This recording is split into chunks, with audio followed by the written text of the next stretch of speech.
सबको मेरा प्रणाम। मैं सुनील तिवारी आप लोगों के समक्ष अपनी 30वीं कहानी सुनाने जा रहा हूँ। अपराधी कौन। बरसों दिन बीत गए।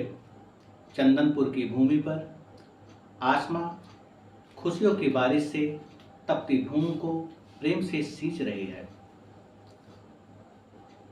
लहलहाते हुए पौधे व पुष्पों पर आसमां का रंग उतर आया है, मानो पत्तों पर गिरे बूंदों पर आसमां नृत्य कर रहा हो। उस क्षण पंडित दीनानाथ वृक्षों व पुष्पों को प्रेमालिंगन में नृत्य करते हुए देख आनंदमग्न हो आसमां की तरफ देखते हुए, दीनानाथ देखो, ए वृक्ष, ए पुष्प व नदियों के लहरें प्रेमातुल में मग्न हो कैसे उछाल ले रही है, मानो ये आसमां को चूमने के लिए उद्यत हो रही हो। तभी घर का नौकरानी भागते हुए बगीचे में पहुंचती है। ए देख दीनानाथ, अरे क्या हुआ, कौन सी खुशी तुम्हें भगा रही है। उस क्षण नौकरानी चंदा मुस्कुराते हुए, चंदा, पंडित जी जरा गौर से सुनो, लल्ला पुकार रहा है। इतना सुनते ही भागते हुए घर पहुंचते हैं। उस क्षण महिलाएं पंडित को देखते ही, बेटा हुआ है, कम से कम अब तो झोली खोल दो। दीनानाथ, अरे अभी तो बच्चे को गोदी में भी नहीं लिया, इधर खाली झोली को और कितना खाली करना पड़ेगा। तभी महिलाएं एक स्वर में, अब कंजूसी नहीं चलेगी दीनानाथ, जरा मेरा भी तो मजबूरी समझो। पंडिताई में कहाँ कुछ खास मिलता है, किसी तरह 2 वक्त का भोजन नसीब होता है। कम से कम तुम लोग तो खर्चे की बात न करो। उस क्षण महिलाएं, पंडित तुम ऐसे नहीं मानोगे, अब शांति से ही बात करना पड़ेगा। दीनानाथ, अरे शांति को आराम करने दो, उसे क्या पता बगीचे में फल है भी कि नहीं। उसी दौरान पंडित के वक्तव्यों को सुन शांति से नहीं रह गया। शांति, पंडित इनका कहना मान जा, वरना घर में रखे सारे गल्ला दान दे दूंगा। इतना सुनते ही पंडित भौचक्का हो जाता है।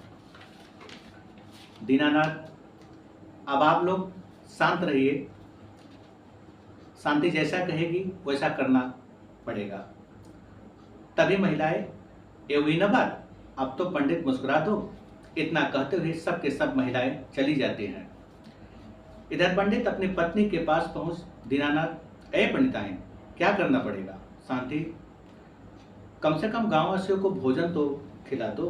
दीनानाथ, ठीक है, जैसी तुम्हारी इच्छा। तब तक पत्रा को हाथ में ले शुभ मुहूर्त देखते हुए, दीनानाथ, इस महीने की 12 तारीख का मुहूर्त अति उत्तम है। शांति, अच्छा होगा रिश्तेदारों को अभी से जाकर निमंत्रण दे दो, नहीं तो अकेले हर जगह नहीं पहुंच पाओगे। दीनानाथ, हम पूरी कोशिश करेंगे, आज से ही निमंत्रण देना शुरू कर देंगे। आखिरकार बच्चा को झूला पर झूला स्नान करने के लिए बाहर चले जाते हैं। थोड़ी ही देर में गंगा घाट पहुंच जाते हैं। तभी अपने मित्र डॉक्टर हेमंत को देखते ही दीनानाथ, अरे ओ डॉक्टर साहब, डॉक्टर साहब, इतना सुनते ही रुक जाते हैं। डॉक्टर हेमंत शुक्ला, अरे कहिए दीनानाथ जी, क्या हालचाल है। दीनानाथ, इसी महीने के 12 तारीख को बेटे की बरसी है, समय निकालकर भोजन पर पहुंच जाना। डॉक्टर हेमंत, हम जरूर पहुंचेंगे, वैसे भी भाभी जी से मिले काफ़ी वक्त बीत गया। दीनानाथ, अच्छा होता आने की खबर दे दिया होता, तो इसी बहाने तुम्हारे भाभी जी के हाथों देसी लड्डू हमें भी नसीब हो जाता। इतना कहते हुए डॉक्टर हेमंत जी, पंडित जी मुस्कुराने लगते हैं। डॉक्टर हेमंत, अच्छा आप चलते हैं, कल मुलाकात होगा।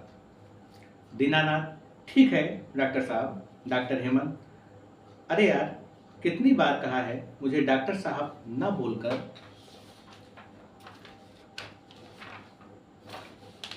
दीनानाथ, अब तो डॉक्टर साहब बोलना पड़ेगा। डॉक्टर हेमंत, तो खेल खेल में जब मुझे दौड़ाता था और कहता, हेमू इतना तेज मत दौड़ो, गिर जाएगा, तो दिल को बहुत सुकून मिलता है। इतना कहते हुए गाड़ी स्टार्ट कर चला जाता है। इधर देर रात सबको न्योता दे पंडित घर पहुंचता है। पंडिताइन देखते ही चाय पानी लेकर आती है। शांति, बड़े खुश हो, हमें भी तो हकदार बनाओ। दीनानाथ, आज बरसों दिन बाद हेमू से मुलाकात हुआ। शांति, अरे वही डॉक्टर साहब। दीनानाथ, हाँ हाँ डॉक्टर साहब। दीनानाथ, हाँ हाँ वही डॉक्टर साहब। शांति, कल तो भोजन पर पहुंचेंगे। दीनानाथ, हाँ हाँ जरूर पहुंचेंगे, तुम्हारे हाथों का लड्डू खाए बरसों दिन बीत गया, शो खाने जरूर आएगा। इतना सुनते ही शांति मुस्कुराने लगती है। आखिरकार रात बीतता है। सुबह होते ही तैयारी जोरों पर शुरू हो जाता है। धीरे धीरे गांववासी मेहमानगण सब के सब निमंत्रण में उपस्थित होते हैं। तभी पंडित की निगाह डॉक्टर हेमंत पर पड़ती है। पास पहुंच गले लग एक दूसरे का अभिनंदन करते हैं। डॉक्टर हेमंत, अरे भाई, बच्चा को अभी मिला ही नहीं। तभी शांति बच्चे को डॉक्टर साहब के गोदी में दे देती है। डॉक्टर हेमंत, बड़ा प्यारा बच्चा है, उसे नाम क्या रखा है? दीनानाथ, अभी नामकरण नहीं हुआ है। डॉक्टर हेमंत, आखिर किस बात की देरी? आज से ही तुम्हारे जीवन का दीपक है। दीनानाथ, चलो अच्छा हुआ, आपका आशीर्वाद मिल गया। पुनः बच्चे को चूमते हुए शांति की गोदी में पकड़ा देते हैं। सब के सब भोजन कर अपने अपने घर के लिए निकल पड़ते हैं। जैसे ही सब निकलने होते हैं, एक बार पुनः पंडित जी हाथ जोड़कर सबका अभिनंदन प्रकट करते हैं। आखिरकार सब के सब पंडित जी का तारीफ करते हुए अपने अपने घर चले जाते हैं। इधर धीरे धीरे समय बीतता है, बच्चा सयाना होता है। तभी अपने बच्चे को पुकारते हुए शांति, दीपक जा पास के दुकान से नमक ला। दीपक, ठीक है माँ, अभी जाता हूँ। इतना का संदूक से पैसा ले दुकान पर पहुँचता है। दीपक नमक ले जैसे ही मुड़ता है, उसका कुछ पैसा गिर जाता है। तभी पास में खड़ी रोशनी, रुक जाओ मैं उठाती हूँ। रोशनी पैसा उठाकर दीपक को पकड़ाती है। मुस्कुराते हुए दीपक अपने कदमों को बढ़ाते हुए सीधे घर पहुँचता है। दीपक, माँ नमक रख दिया। शांति, ठीक है बेटा। दीपक, माँ जा रहा हूँ खेलने। शांति, समय से आ जाना। दीपक, ठीक है माँ। इतना कहते हुए खेलने के लिए चला जाता है। तभी थोड़ी ही देर में थक कर वहीं पास दूसरे लड़के के पास बैठ जाता है। उस क्षण दीपक उस लड़के को ढेर सारा पैसा गिनते हुए देख वो पूछ बैठता है। दीपक, अरे भाई, काफी पैसा गिन रहे हो। सुधांशु, तुझे भी गिनना है। दीपक, हाँ हाँ क्यों नहीं। सुधांशु, चल मेरे साथ, देख चंद समय में कैसे पैसा कमाया जाता है। दीपक, ठीक है चलिए। आखिरकार सुधांशु के साथ जुए के अड्डे पर पहुंच जाता है। पुनः सट्टा लगता है। थोड़ी ही देरी में एक बार सुधांशु पुनः जीत जाता है। ये देख दीपक भी हैरान हो जाता है। दीपक, भाई मुझे भी सट्टा खेलना सिखा दे। सुधांशु, कर रकम लेकर यहीं मिल, फिर देख कैसे तुझे मालामाल बनाता हूँ। दीपक, ठीक है भाई। दीपक अपने घर पहुंच भोजन कर सो जाता है। देर रात जब उसकी नींद खुलती है, वो धीरे से अलमारी की चाबी ले कुछ रकम ले अपने बैग में रख देता। सुबह जब स्कूल के लिए तैयार होता, शांति, बेटा भोजन समय पर कर लेना। दीपक, ठीक है माँ। उस क्षण साइकिल पर सवार हो दीपक उसी स्थान पर पहुंचता है। पहले से ही सुधांशु इंतजार कर रहा था। उसे देखते ही सुधांशु, रकम लाया है? दीपक, हाँ हाँ भाई लाया हूँ। सुधांशु अपने साथ जुए के अड्डे पर ले जाता है। सट्टा लग जाता है, पर इस बार अंजाम बुरा होता है। वो सारा रकम हार जाता है। दीपक मायूस हो जाता है। उसे देख सुधांशु, चिंता मत कर, इस बार हाथ नहीं लगा तो क्या हुआ, अगली बार तुझे जिताऊंगा। दीपक, फिर से रकम लाना पड़ेगा। सुधांशु, हाँ फिर से लाना पड़ेगा। मायूस दीपक घर पहुंचता है। तभी शांति उसे हैरान देख, शांति क्या बात है बेटा, कुछ परेशान हो? दीपक, कुछ नहीं माँ, बस एक थक गया हूँ। शांति, तो जा आराम कर ले। दीपक अपने शयन कक्ष में चला जाता है। थोड़ी ही देर में वो गहरे नींद में चला जाता है। देर रात जब दीपक का नींद पुनः खुलता है और पुनः चाबी ले अलमारी खोल पैसा चुराने लगता है, तभी खटखट की आवाज़ सुन पंडित दीनानाथ का नींद खुल जाता है। वो चुपके से कमरे में पहुंच बेटे को रंगे हाथ चोरी करते पकड़ लेता है। पंडित क्रोध में चिल्लाते हुए, दीनानाथ ये क्या, अब चोरी से तू तरक्की करेगा? दीपक, पिताजी गलती हो गया, अब ऐसा कभी भी नहीं होगा। पंडित जी क्रोध में जोर जोर से चिल्लाने लगते हैं। तभी शांति की नींद खुल जाती है और तुरंत उसके पास पहुंचती है। शांति, क्या हुआ, इतना चिल्ला क्यों रहे हो? दीनानाथ, तुम्हारा प्यारा बेटा अपने ही घर को साफ करने में तुला है। शांति, दीपक तुझे कुछ जरूरत था तो मांगा क्यों नहीं? ऐसा करना क्या जरूरी है? अपनी माँ की बात सुन दीपक सर झुका लेता है। शांति, अब आप भी शांत हो जाओ। रात में इतना ढिंढोरा पीटना ठीक नहीं है। आखिरकार सब के सब अपने कमरे में आराम करने के लिए चले जाते हैं। पंडित सुबह होते ही अपने बेटे को साथ ले सीधे डॉक्टर हेमंत के अस्पताल पहुंचता है। तभी डॉक्टर हेमंत की निगाह पड़ते ही, डॉक्टर हेमंत, कहिए दीनानाथ, कैसे आना हुआ?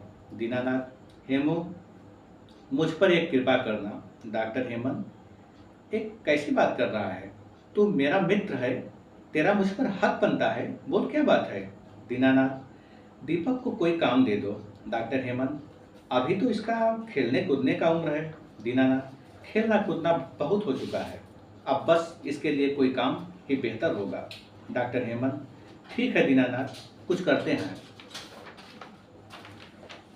दीनानाथ, दीपक, हेमू के साथ दिल लगाकर काम कर, जब छुट्टी मिले तो ही घर आना। वैसे हम बीच बीच में मिलने आते रहेंगे। दीपक, जी पिताजी। जैसे ही दीनानाथ चलने को होते हैं वैसे ही एक बार पुनः दीपक पास पहुंच, दीपक, पिताजी, मेरे चोरी को नादानी समझ माफ करना। दीनानाथ, मेरे माफी से कोई फर्क नहीं पड़ेगा, तो खुद को काबिल बना तो देखना ये हाथ तुझे आशीर्वाद देने के लिए उठे, न कि माफी के लिए। इतना कहते हुए दीनानाथ गाड़ी पर सवार हो घर की तरफ चला जाता है।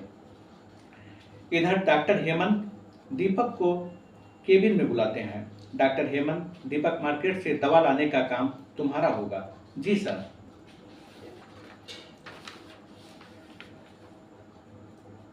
डॉक्टर हेमंत, उसे गाड़ी चलाना आता है? दीपक, सर थोड़ा बहुत। डॉक्टर हेमंत, जल्द से जल्द सीख लो, बेहतर होगा। दीपक, जी सर। आखिरकार धीरे धीरे गाड़ी चलाना भी सीखने लगता है।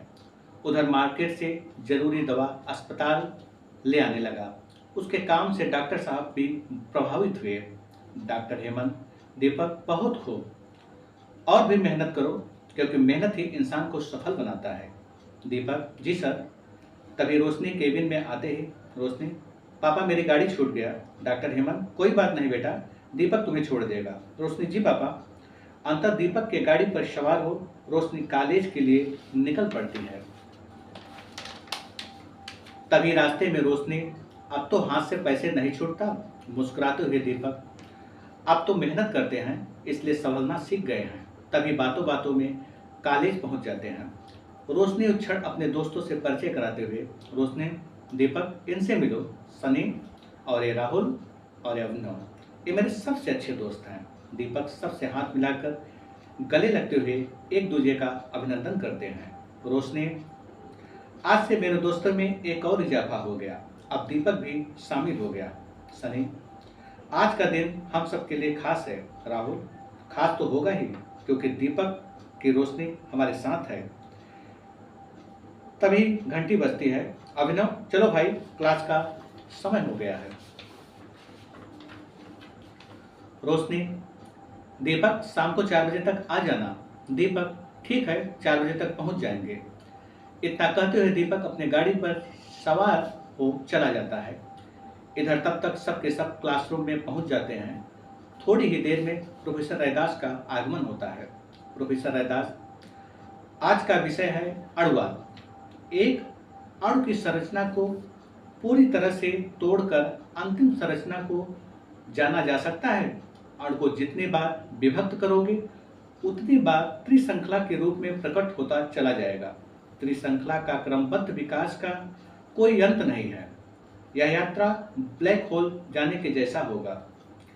अनंत काल में प्रवेश करना जिसका कोई सीमा नहीं, सीमा रहित यात्रा कहाँ ले जाएगा, समय के अंतराल में छिपा होगा। यहाँ दो रूप प्रकट होता है, काल और दूसरा घटना।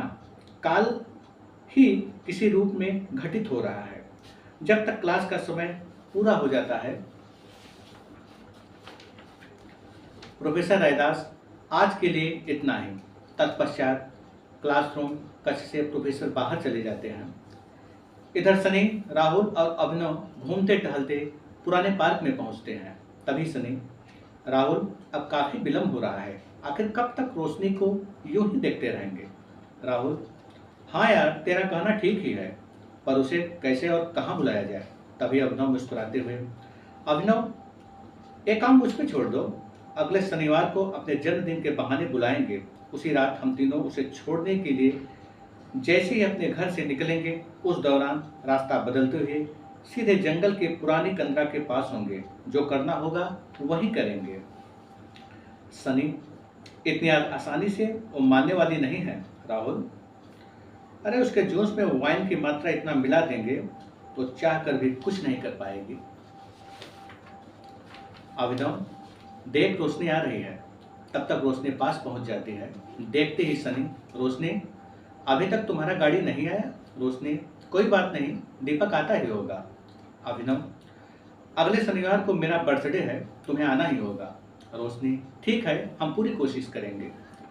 तब तक दीपक गाड़ी लेकर आ जाता है। उस क्षण रोशनी अपने मित्र को बाय बाय करते हुए सीधे गाड़ी पर बैठ निकल पड़ती है। तभी रास्ते में रोशनी, वैसे आप 4:10 पर बजता है। दीपक, शायद इसलिए तुम्हारे दोस्त 4:10 पर एक साथ हैं। रोशनी, शायद मैं किसी पंडित से बात कर रही हूँ। दीपक, तुम तो एक सेवक से बात कर रही हो। रोशनी, चलो मैं तो सेवक के ऊपर अति प्रसन्न हूँ। दीपक, वैसे सेवक के साथ साथ एक साथी भी हूँ। रोशनी, और मैं दीपक की। रोशनी, इतना सुनते ही दीपक मुस्कुराने लगता है। दीपक, उसे बुरा न मानो तो कुछ कहूँ। रोशनी, हाँ, शौक से कहिए। दीपक, ये तुम्हारे दोस्त कम और नाटक कर ज्यादा लगते हैं। रोशनी, अच्छा, तो ऐसा क्या कर दिया। दीपक, इन पर भरोसा आंख बंद करके मत करना।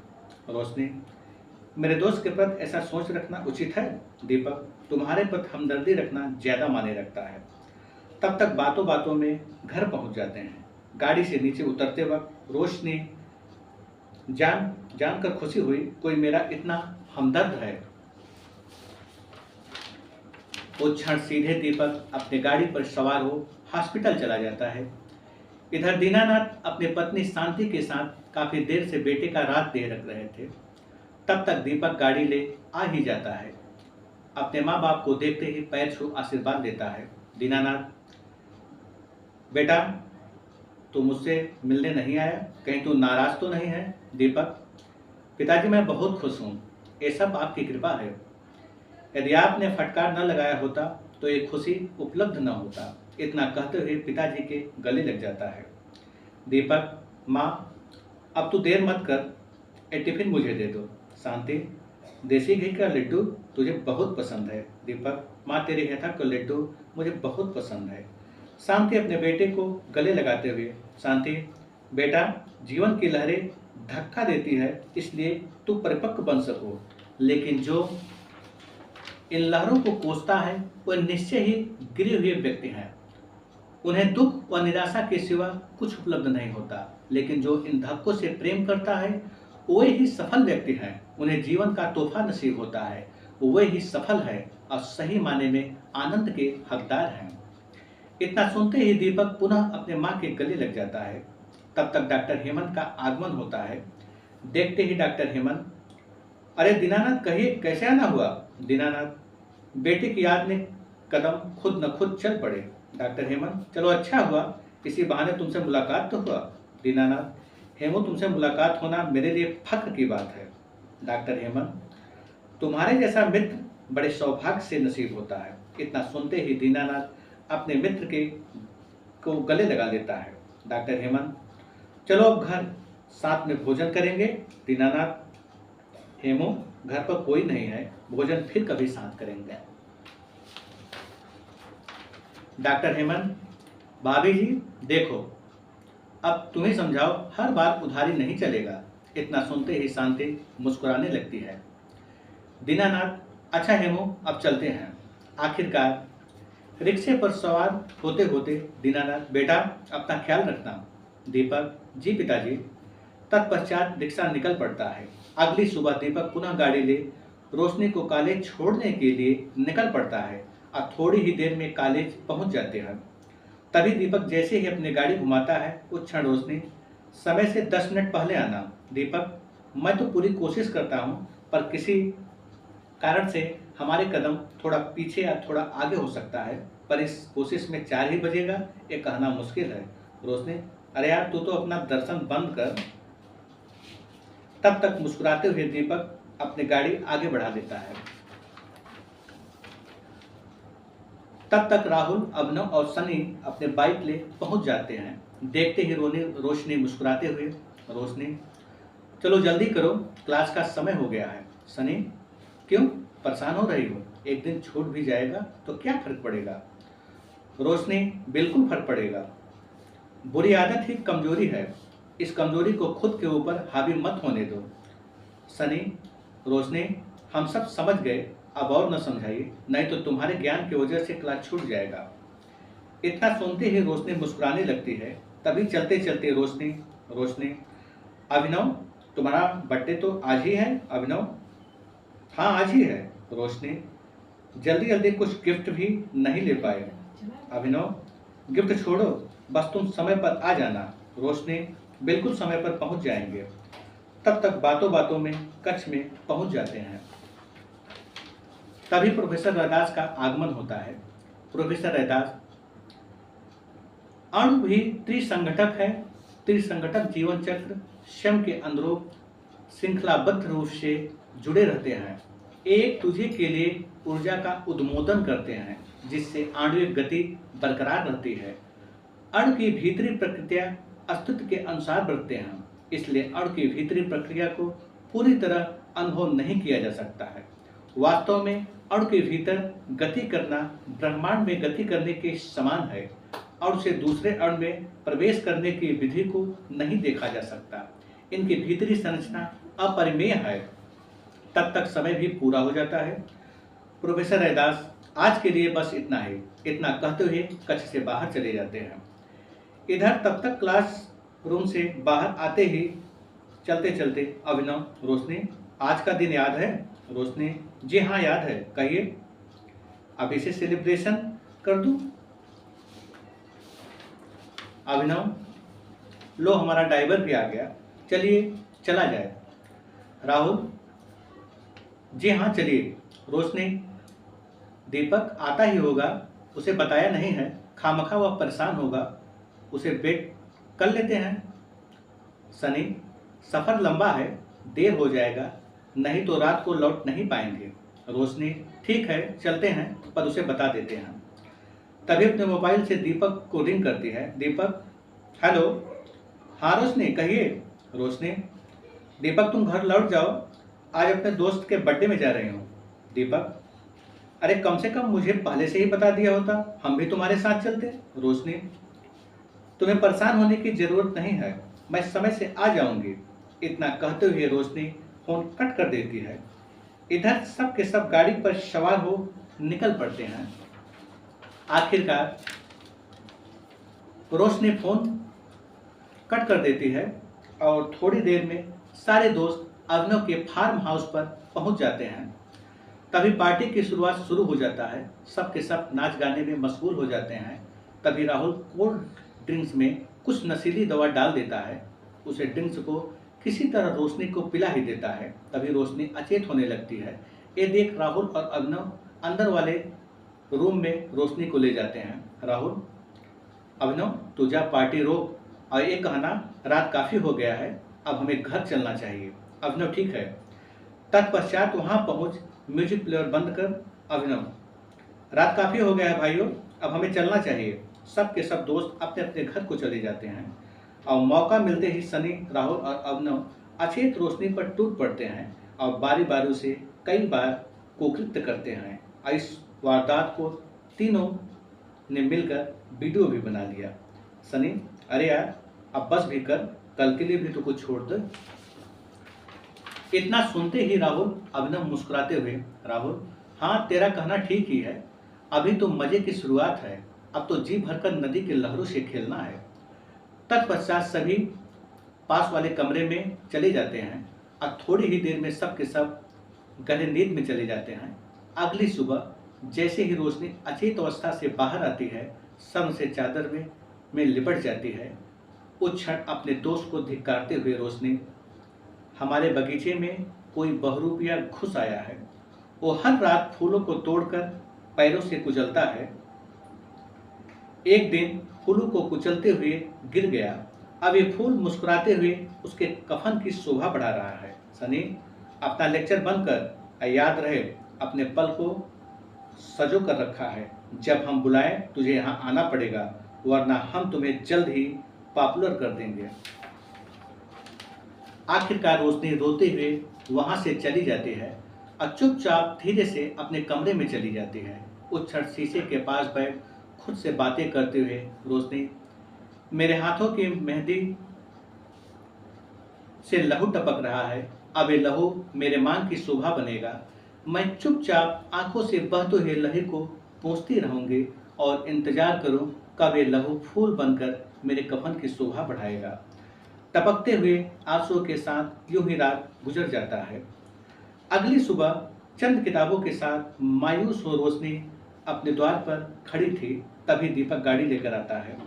उसे अचानक इस तरह चुपचाप देख वो हैरान होता है। दीपक, क्या हुआ, तबीयत तो ठीक है? रोशनी, क्यों, मौसम में कोई खराबी है? दीपक, मौसम तो सुहाना है। रोशनी, तो मैं ठीक हूँ। दीपक, ये जवाब मेरे लिए है, वरना ये झुकी हुई निगाहें खुद को नहीं देखना चाहती है। रोशनी, रुक जाओ, मेरा कॉलेज आ गया है। तत्पश्चात गाड़ी से नीचे उतर बिना कुछ कहे रोशनी सर झुकाए चली जाती है। ये देख हैरान दीपक, रोशनी तुम कुछ तो छिपा रही हो। इतना सोचते हुए दीपक अपनी गाड़ी घुमा चला जाता है। इधर रोशनी अकेली सीढ़ियों पर बैठ खुद को कोस रही थी। रोशनी, काश उस दिन दीपक की बातों को समझ लिया होता तो ये दिन न देखना पड़ता। अब तो रोशनी खुद अपनी ही रोशनी में जल रही है। उस क्षण उसके आंखों से आंसू टपकने लगता है। तभी सनी अपने दोस्त अभिनव और राहुल के साथ पहुंच जाता है और सीढ़ियों पर रोशनी को अकेले देख मुस्कुराते हुए, सनी, ये क्या, तुम आंसू बहा रही हो? तुम्हें तो खुश होना चाहिए, 3 हैंडसम लड़के तुम्हें नसीब से मिल गए। रोशनी, मेरे समझ मेरा विश्वास, मेरा उम्मीद, मेरा सम्मान खड़ा है, इसलिए मेरे आंखों से आंसू टपक रहा है। शायद तुम्हें नहीं दिखाई दे रहा है क्योंकि तुम इसके गुनहगार हो। राहुल, हम तुम्हारी खूबसूरती के कायल हो चुके हैं, इसलिए गुनाह हो जाता है। अभिनव, अब बातों बातों में वक्त न गवा करिए, इसे ले चलो। सनी, देर मत करना, गाड़ी के पास तुम्हारा इंतजार कर रहा हूँ। इतना कहते हुए तीनों कॉलेज से बाहर चले जाते हैं। अपनी गाड़ी पर बैठ रोशनी का इंतजार करते हैं। इधर रोशनी नम आंखों से खुद को कोसती हुई, रोशनी, पापा मुझे माफ करना, मेरी आंखें खुली हुई है फिर भी मर्यादा लांघ रही हूँ, एक स्त्री होने का अपराध झेल रहा हूँ। सबको मेरा प्रणाम। ये वीडियो अच्छा लगे इसे लाइक और सब्सक्राइब करें। अब पार्ट 2 अगले वाले वीडियो में हो गया।